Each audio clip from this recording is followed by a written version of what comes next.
Hello யூபீஸ் எல்லாரும் எப்படி இருக்கீங்க?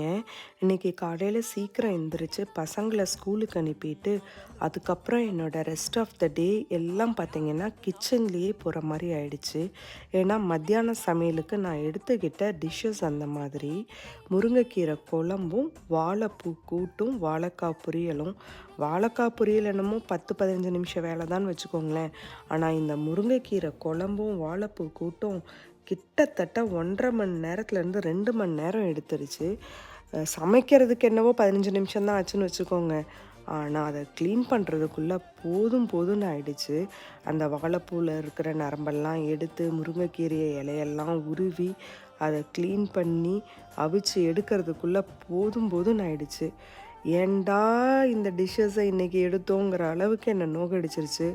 இதுலேருந்து என்ன தெரியுதுன்னா, வீக் டேஸில் இந்த மாதிரி எந்த ரெசிபியும் ட்ரை பண்ணக்கூடாதுன்னு. தேங்க்யூ.